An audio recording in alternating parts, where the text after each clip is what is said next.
Assalamualaikum warahmatullahi wabarakatuh. Salam guru penggerak. Saya Tauherate, calon guru penggerak angkatan kelima dari Kabupaten Malang.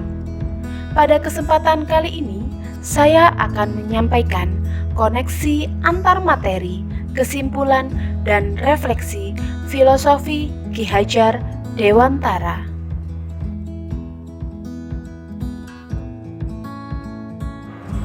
Pertanyaannya, apakah selama ini saya sudah menerapkan filosofi pendidikan Ki Hajar Dewantara?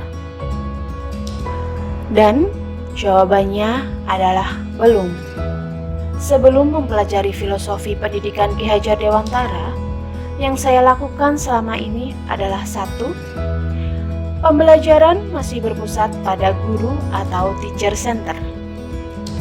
Saya masih sering memberikan penjelasan-penjelasan di depan kelas terkait materi-materi yang akan saya ajarkan.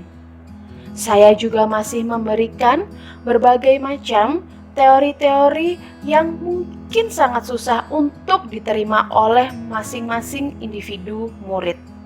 Saya juga belum memberi kebebasan kepada murid untuk menggali informasi dari berbagai sumber untuk menjawab berbagai pertanyaan terkait materi pada pembelajaran hari itu. Kemudian, yang kedua, saya masih terfokus pada pencapaian ketuntasan KKM murid. Di sini saya masih menganggap bahwa murid yang memiliki nilai tinggi merupakan murid yang pintar dan cerdas. Pada kenyataannya, semua tidak hanya terpaku pada pengetahuan atau pada kemampuan intelektual saja.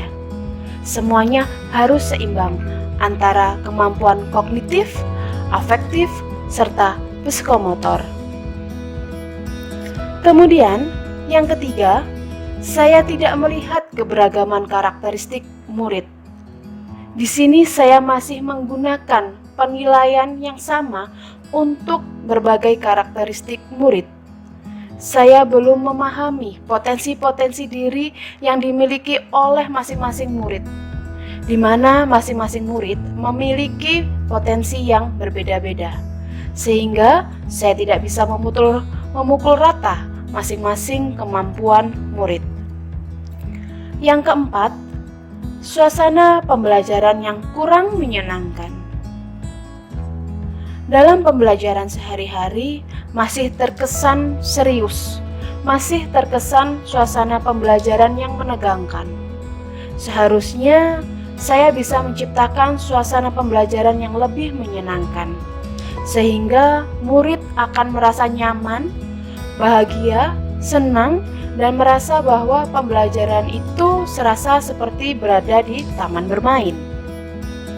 Sehingga harapannya akan tercipta komunikasi yang baik antara guru dan murid. Yang kelima, menggunakan hukuman kepada murid. Terkadang saya masih menggunakan hukuman-hukuman atau punishment kepada murid untuk membuat efek jerah kepada murid. Ketika mereka tidak mengerjakan tugas, ketika mereka tidak mematuhi tata tertib di kelas, dan sebagainya. Padahal hukuman itu belum tentu dapat merubah karakter peserta didik atau murid ke arah yang lebih baik lagi. Lalu, bagaimana pemahaman saya setelah mempelajari filosofi pendidikan Ki Hajar Dewantara?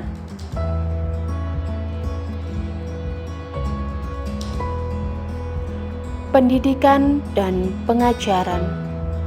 Menurut Ki Hajar Dewantara, pendidikan dan pengajaran merupakan usaha persiapan dan persediaan untuk segala kepentingan hidup manusia, baik dalam hidup bermasyarakat maupun hidup berbudaya dalam arti yang seluas-luasnya.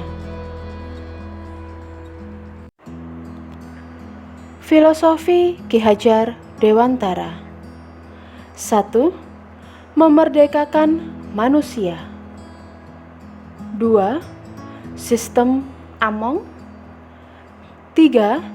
Kodrat alam dan kodrat zaman.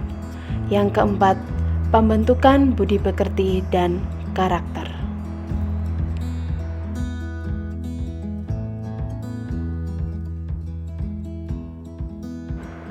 Memerdekakan manusia. Maksud pengajaran dan pendidikan adalah memerdekakan manusia sebagai bagian dari persatuan. Manusia yang merdeka adalah manusia yang hidupnya, lahir atau batin, tidak tergantung pada orang lain, akan tetapi bersandar atas kekuatan sendiri. Atau, dengan kata lain, memaksimalkan dan memanfaatkan potensi diri yang dimilikinya untuk mencapai cita-cita yang diharapkannya tanpa paksaan dari orang lain. Hal ini sesuai dengan kurikulum yang sedang dicanangkan pada saat ini, yaitu kurikulum Merdeka Belajar. Yang kedua, sistem Among. Sistem Among dalam bahasa Jawa memiliki arti menuntun. Berdasarkan pengajaran ini, guru memiliki fungsi sebagai seorang penuntun atau pamong. Menurut Ki Hajar Dewantara, tujuan pendidikan yaitu untuk menuntun segala kodrat yang ada pada anak agar mereka dapat mencapai keselamatan dan kebahagiaan yang setinggi-tingginya baik sebagai manusia maupun sebagai anggota masyarakat. Hal ini memiliki makna bahwa seorang guru hanya sebagai fasilitator untuk membimbing, menuntun, serta memberi fasilitas kepada anak untuk mencapai apa yang diinginkannya atau yang dicita-citakannya sesuai dengan kodrat yang dimiliki oleh masing-masing anak. Karena masing-masing anak terlahir dengan kodratnya sendiri-sendiri. Harapannya tentu anak akan menjadi pribadi yang bermanfaat baik bagi dirinya sendiri ataupun ketika berada di masyarakat kelak. Yang ketiga yaitu kodrat alam dan kodrat zaman. Kodrat alam berkaitan dengan sifat dan bentuk lingkungan di mana anak berada atau lingkungan di mana anak tumbuh dan berkembang. Hal ini memiliki arti bahwa masing-masing anak akan dipengaruhi oleh sosial budaya yang berbeda-beda sesuai dengan di mana dia berada. Sosial budaya memiliki peranan yang penting untuk menebalkan karakter-karakter yang ada pada diri masing-masing anak. Sedangkan kodrat zaman berkaitan dengan isi dan irama. Makna dari hal tersebut bahwa masing-masing anak memiliki isi, potensi diri dan karakteristik yang berbeda-beda. Dan wirama, cara mewujudkan tujuan pendidikan juga berbeda dan akan terus berkembang sesuai dengan tingkat usia anak serta perkembangan zaman. Dalam hal ini berarti bahwa masing-masing anak memiliki tingkat pendidikan atau kebutuhan pendidikan sesuai dengan tingkatan usianya dan juga harus disesuaikan dengan perkembangan zaman. Pada saat ini, keterampilan abad 21 sangat dibutuhkan oleh anak, yaitu keterampilan komunikasi, berpikir kritis, kreatif, serta kolaborasi. Dan yang keempat yaitu pembentukan budi pekerti atau karakter. Budi pekerti merupakan keselarasan atau keseimbangan antara cipta, karsa, sehingga dapat menciptakan karya atau psikomotorik. Dalam hal pendidikan, hal ini berkaitan dengan kemampuan kognitif, afektif, dan nantinya siswa dapat menampilkan keterampilan atau psikomotorik. Keluarga merupakan tempat cikal bakal tumbuhnya pendidikan karakter bagi anak. Keluarga juga merupakan suatu ekosistem kecil untuk anak bersiap menuju kehidupan bermasyarakat. Bagaimana penerapan untuk mewujudkan filosofi Ki Hajar Dewantara di lingkungan sekolah? Yang pertama, saya akan melakukan pembelajaran yang berpusat pada murid.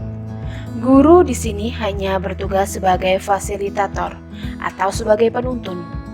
Guru membimbing, menuntun, serta menyediakan berbagai fasilitas yang dibutuhkan oleh murid dalam proses pembelajaran. Yang kedua, menyeimbangkan penilaian kognitif, afektif, dan psikomotorik. Tidak boleh hanya menitik beratkan pada penilaian kognitif atau kemampuan intelektual saja, karena masing-masing anak memiliki kemampuan dalam hal yang berbeda-beda, serta memiliki kemampuan pada keterampilan yang berbeda-beda juga. Kemudian, yang ketiga, mengenali potensi karakteristik dan latar belakang murid dalam proses pembelajaran. Dalam hal ini dapat membantu guru untuk menyelesaikan masalah yang dihadapi oleh murid dalam proses pembelajaran. Guru juga harus menjalin komunikasi yang baik dengan lingkungan keluarga, karena pembelajaran bukan hanya sekedar terjadi di sekolah, tetapi juga terjadi di lingkungan keluarga atau lingkungan rumah. Yang keempat, menjadi teladan yang baik bagi murid. Dalam salah satu ungkapan Jawa, guru itu digugu lan ditiru, yang artinya bahwa guru itu ditiru oleh muridnya dalam bertingkah laku atau dalam berperilaku. Hal ini tentunya kita sebagai seorang guru harus memberi contoh yang baik bagi murid dalam bertindak ataupun dalam berperilaku. Yang kelima, menciptakan suasana pembelajaran yang menyenangkan. Demikianlah tadi refleksi dari pembelajaran saya pada modul 1.1.